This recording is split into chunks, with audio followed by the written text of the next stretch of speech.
News decode में हम खबरों की शुरुआत करते हैं सबसे बड़ी खबर के साथ, लेकिन आज हम इसमें जोड़ेंगे कि ये सबसे बड़ी के साथ सबसे बुरी खबर भी। मध्य प्रदेश का सीहोर का मुंगावली गांव ये पिछले 3 दिन से लगातार हेडलाइंस में रहा। वजह, यहां 300 फीट गहरे बोरवेल में एक छोटी सी बच्ची सृष्टि गिर गई, लेकिन 50 घंटे से ज्यादा चला लंबा रेस्क्यू ऑपरेशन सृष्टि को बचा नहीं पाया। लाखों लोगों की दुआएं काम न आईं। एक और हादसा हुआ जिसने देश का दिल आज बड़ा दुखाया। इस पर देखिए पूरी रिपोर्ट।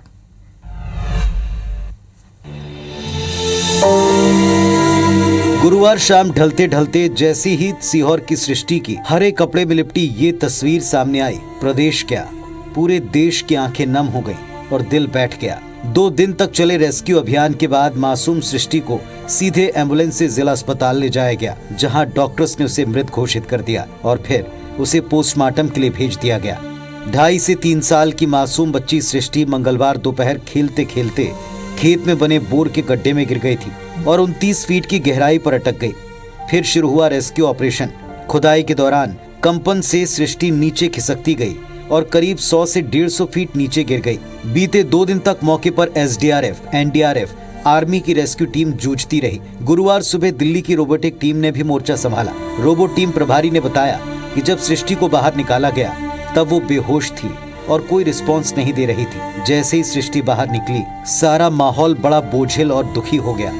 एक और हादसा बिहार के रोहतास में भी हुआ, जहां सोन नदी पर बने पुल के 2 पिलर के बीच 11 साल का एक बच्चा फंस गया, जिसे रेस्क्यू कर निकाला तो गया, लेकिन बचाया उसे भी नहीं जा सका। 25 घंटे चले रेस्क्यू अभियान के बाद उसे गंभीर हालत में सासाराम सदर अस्पताल पहुंचाया गया, जहां डॉक्टर्स ने उसे मृत घोषित कर दिया। तो ऐसा नहीं है कि सृष्टि पहली बच्ची है जिसकी जान बोरवेल के गड्ढे ने ले ली हो, लापरवाही ने ली हो, लेकिन ये भी लगता है कि वो शायद आखिरी बच्ची भी नहीं होगी जो इस तरह के हादसे का शिकार हुई। ये थोड़ा सुनने में कठोर लग रहा है, लेकिन ऐसा हम क्यों कह रहे हैं, इसको डिकोड आज हम कर रहे हैं। आपको साल 2006 में लिए चलेंगे। याद कीजिए वो साल जब देश भर में थोड़ा सा इलेक्ट्रॉनिक मीडिया सक्रिय हुआ और इलेक्ट्रॉनिक मीडिया ने हरियाणा कुरुक्षेत्र के प्रिंस नाम के बच्चे के गड्ढे में गिरने की खबर को दिखाया। उसे बचाने के लिए भी 50 घंटे उससे अधिक रेस्क्यू ऑपरेशन चला, लेकिन सबसे अच्छी बात यह थी कि वो कामयाब रहा था। तस्वीरें सारे देश ने देखी, एकटक देखी, जुड़कर देखी। तब से लेकर अब तक गिनती नहीं है।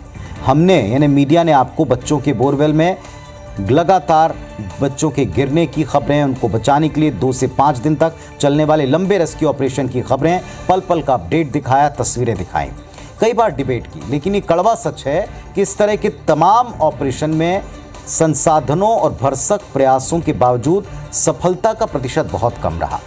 तकलीफ ये भी है कि हर बार वही लापरवाही, वैसी ही चूक, वैसे ही रटे रटाए जवाब हमको मिलते हैं, प्रशासन से भी, पड़ोसियों से भी, आम लोगों से भी।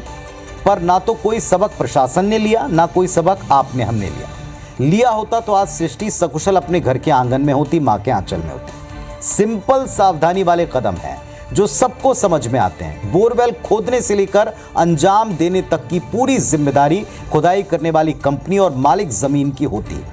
ये तय है, इसे सुनिश्चित करना चाहिए और इसके सुनिश्चित किए बिना खुदाई हो ही ना पाए, ये स्थानीय प्रशासन को तय करना है। और अगर कोई भी इनमें से अपनी जिम्मेदारी से चूकता है तो फिर इसके पालन की जवाबदेही सबसे ज्यादा आस पड़ोसी की होनी चाहिए, क्योंकि आस पड़ोस के बच्चों पर ही खतरा होता है। काश इतना सा जिम्मेदार, बस इतनी जिम्मेदारी हम उठा पाते, इतने जागरूक बन पाते। फिलहाल सबसे बड़े दुख की बात यह है कि सृष्टि को बचाया नहीं जा सका और सृष्टि के साथ उम्मीद मरते हुए हमने आज एक बार फिर देखा है। हम सृष्टि और उसके परिवार के लिए केवल ये कामना कर सकते हैं प्रभु से कि दुख को सहन करने की और शांति की जो प्रयास हम सब कर रहे थे पिछले 3 दिन से, जो कामयाब नहीं हो पाए, वो परिवार को संबल प्रदान करे, सृष्टि को शांति प्रदान करे। लेकिन सबक हम लेंगे कि नहीं लेंगे, कुछ दिनों बाद की खबरें फिर साफ कर देंगे। खबर अब छत्तीसगढ़ से, जहां धर्मांतरण पर बवाल थम नहीं रहा। प्रदेश के दौरे पर केंद्रीय मंत्री आकर भी इसी मुद्दे को उठा रहे हैं। देखें।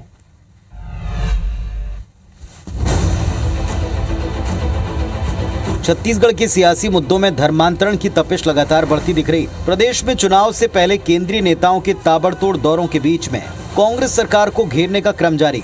केशकाल दौरे पर पहुंचे बीजेपी के फायरब्रांड नेता और केंद्रीय मंत्री गिरिराज सिंह ने प्रदेश में धर्मांतरण को लेकर भूपेश सरकार को सीधे तौर पर कटघरे में खड़ा किया।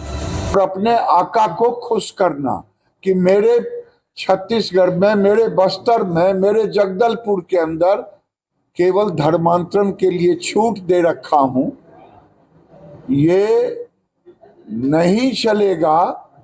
और आने वाले दिन में भारतीय जनता पार्टी की सरकार आएगी तो इसके लिए धर्मांतरण को रोकने के लिए हम कानून बनाएंगे। मुद्दा धर्मांतरण का, सवाल कानून व्यवस्था पर और राज्य की सरकार पर है, तो जवाब भी मुख्यमंत्री भूपेश बघेल ने ही दिया। मेरा स्पष्ट कहना है कि चर्च तभी बनेगा, पूजा स्थल तभी बनेगा जब वहाँ उसके मानने वाले लोग रहेंगे तब।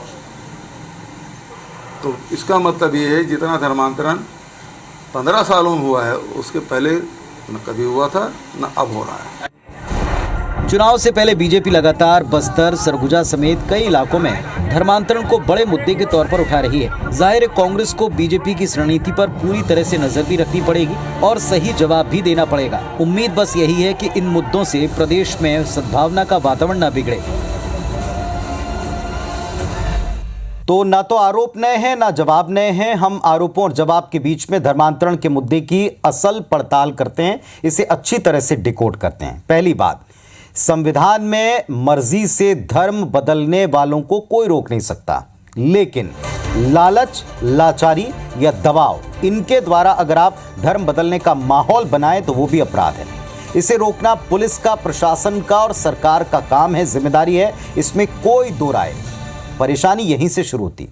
क्या सरकार को हर चंगाई सभा, हर ऐसी गैदरिंग पर नजर रखने की आवश्यकता है जहां कहीं इस तरह की शिकायत हो या सूचना हो? क्या ऐसा माहौल वाकई प्रदेश में है जिसकी इतनी पैनी निगरानी की आवश्यकता पड़ जाए कि आप छोटी सी भी किसी घर में अगर कोई लोग जुट रहे हैं तो उसकी निगरानी करें? जवाब आपके आसपास आपको मिल जाएगा। दूसरी अहम बात, ऐसे मामलों को उठाना, विरोध करना, इसका तरीका बड़ा सधा हुआ और संवेदनशील होना चाहिए। ऐसे आरोप नहीं होना चाहिए जिनमें कोई गंभीरता ही ना हो, वरना पॉलिटिकल गेन के फेर में सामाजिक शांति में आग भी लग सकती। असंतुलन किसी भी लिहाज से उचित नहीं है, ये पक्ष विपक्ष दोनों को याद रखना चाहिए। हाल के दिनों में छत्तीसगढ़ में कुछ प्रकरण इसकी गवाही देते हैं। अंतिम बात, छत्तीसगढ़ की जनता ने सियासी तौर पर इन मुद्दों को पहले भी खारिज किया है जो समाज की फिजा बिगाड़े, यानी कम से कम इन मुद्दों पर वो राजनीति नहीं चाहते। तो क्या ये चुनाव में काम करेगा, इस पर दलों को विचार अवश्य करना चाहिए। फिलहाल इस पर राजनीति थमेगी, बयान थमेंगे, ऐसा बिल्कुल नहीं है। आने वाले वक्त में ये और गर्मा सकते हैं, इसके आसार अभी से दिख रहे हैं। मुद्दा ऐसा ही है, लेकिन जुड़ा है मध्य प्रदेश से। मध्य प्रदेश में धर्मांतरण क्या बॉलीवुड के द्वारा बढ़ रहा है, फैलाया जा रहा है? ये कौन कह रहा है, जरा देखिए।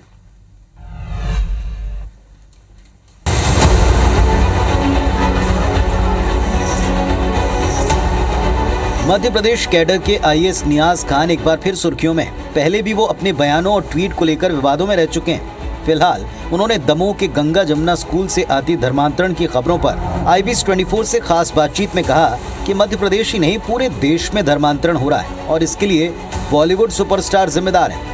80% का देश हिंदुओं का है जो अपनी माँ मानते हैं। किसी की माँ के स्तर आप जानते हैं कि माँ दुनिया में उससे बड़ा कुछ नहीं होता है।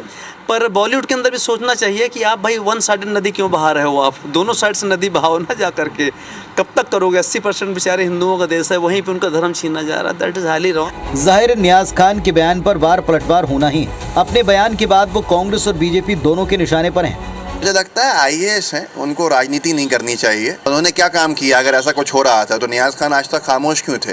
बीजेपी के पास शायद दावेदारों की कमी हो गई है, तो नियाज खान जैसे चेहरे शायद बीजेपी को बड़े पसंद आ रहे हैं। बड़े परिप्रेक्ष्य में कहा है, उसमें अलग अलग कारण हो सकते हैं, हर व्यक्ति के मत अलग अलग हो सकते हैं, लेकिन कुल मिलाकर बात सीधी और सपाट है कि धर्मांतरण को लेकर राजनीतिक संरक्षण देने का काम कांग्रेस करती है और कांग्रेस के द्वारा पाले पोसे लोग करते हैं।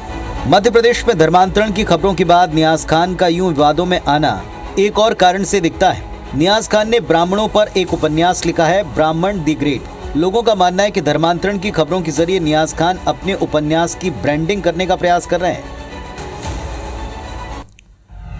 तो एक बार फिर से धर्मांतरण एक संजीदा मुद्दा है। धर्मांतरण का आरोप उससे भी गंभीरता से लगना चाहिए, जैसा हमने पिछली खबर में भी डिकोड किया। लेकिन क्या नियाज खान जो कह रहे हैं इसके पीछे वाकई कोई ठोस आधार है, कोई तर्क है, कोई तथ्य है, कोई डेटा है?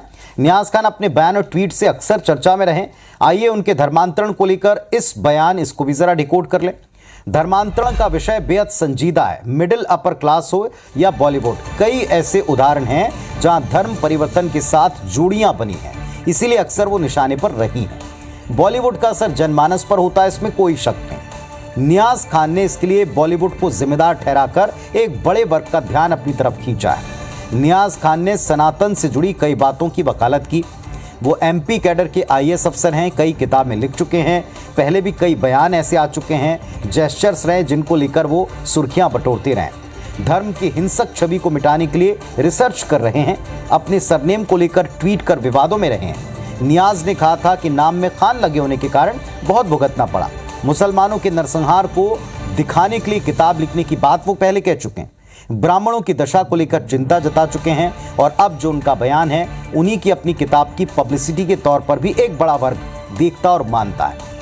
फिर हम यहाँ कहेंगे कि चाहे अपनी सियासत के लिए हो या अपनी किताब के प्रचार के लिए, अगर इस तरह की टिप्पणियां, इस तरह के बयान बेतुके तर्कों के साथ अगर आप देश प्रदेश के सामने रखेंगे तो वो जाहिर तौर पर खारिज होंगे। ऐसा पहले भी हुआ है और अब की बार फिर होगा। निशाने पर तो खैर वो अभी भी दिखाई पड़ रहे हैं। अब आते हैं एक बड़े मुद्दे पर, नए संसद भवन जिसका उद्घाटन सुर्खियों में रहा। इसमें अखंड भारत की तस्वीर पर पड़ोसी देश पाकिस्तान, बांग्लादेश और बाकी नेपाल, इन्होंने भी आपत्ति जताई। देश के विदेश मंत्री एस जयशंकर ने इस पर करारा पलटवार किया। भारत के प्रधानमंत्री नरेंद्र मोदी ने देश को नए संसद भवन की सौगात पिछले दिनों दी है, जिसमें एक चित्र लगा है, अखंड भारत का नक्शा इसे बताया गया। इसी नक्शे को लेकर सवाल उठाए गए। भारत के अखंड स्वरूप वाले नक्शे पर बांग्लादेश, नेपाल, पाकिस्तान की नाराजगी सामने आई। उन्होंने स्पष्टीकरण मांगा। पाकिस्तान ने तो 2 कदम आगे जाकर इसे देश की यानी भारत की विस्तारवादी सोच तक बता दिया। जाहिर तौर पर इस पूरे मामले में सवाल का जवाब तल्खी से देना था, तो इस पर बताया गया जयशंकर की तरफ से कि साहब ये दरअसल उस दौर का नक्शा है जो पुराने ज़माने के भारत को, पुराने वक्त के भारत को दर्शाता है। ये उस दौर का नक्शा है जिसे हम अशोक साम्राज्य की सीमाओं के तौर पर परिभाषित करते हैं। देश तो समझ गए। रही बात पाकिस्तान के आरोप की, तो उसे नासमझी का रोग लगा है।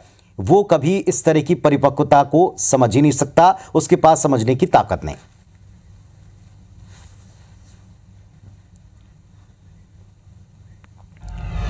चलिए, तो इन दिनों देश और दुनिया भर में भारतीय संसद की नई बिल्डिंग चर्चा में है, ये तो तय है। इसमें कुछ जिज्ञासाएं हैं और कुछ इस तरह के विवाद भी उठाए जा रहे हैं। अब अखंड भारत जिसकी परिकल्पना की गई, जिसकी एक तस्वीर पर विवाद उठाया गया, ये दरअसल है क्या, वास्तविकता क्या है, इसको हम डिकोड करते हैं। इस पूरे मामले में पाकिस्तान, बांग्लादेश, नेपाल ने सवाल उठाए हैं। आज अखंड भारत की अवधारणा, इसको भी समझें। अखंड भारत यानी बिना किसी टूट वाला एकीकृत भारत, वो भारत जिसमें वर्तमान समय का अफगानिस्तान, बांग्लादेश, भूटान, मालदीव, म्यांमार, नेपाल, पाकिस्तान और श्रीलंका सब शामिल था। अखंड भारत की ये सोच हमेशा से राष्ट्रीय स्वयंसेवक संघ आरएसएस के कोर एजेंडे का हिस्सा रही है। संघ का मानना है कि ये समूचा क्षेत्र हिंदू सांस्कृतिक समानताओं के आधार पर बना एक राष्ट्र है जो एक था और आगे भी एक होना चाहिए। ये बात देश के विपक्षी दल और दुनिया में हमारे पड़ोसी देश भी जानते हैं और इसीलिए इस नक्शे के सामने आने पर इतने सवाल और इतनी सफाई का दौर दिखा है। चलिए अब देखते हैं कि क्या इस पर पाकिस्तान अब भी बाज आता है या फिर आने वाले समय में कुछ और टिप्पणियां करता है। देश के अंदर भी इस पर कुछ दल बोल सकते हैं और विवाद छिड़ सकता है, इसके पूरे आसार हैं। देशवासियों के जेब पर बोझ ना पड़े, इसको लेकर आज एक अच्छी खबर आई। खबर आपको मिली गई होगी। आरबीआई ने गुरुवार को रेपो रेट में इजाफा न करने का ऐलान किया है। आरबीआई गवर्नर ने यह भी आज देश को बताया कि अभी तक जो 2000 नोट की वापसी का क्रम है, 50% नोट वापस आ गए, जिसमें लगभग 85% नोट बैंकों में डिपॉजिट के तौर पर वापस लौटे हैं।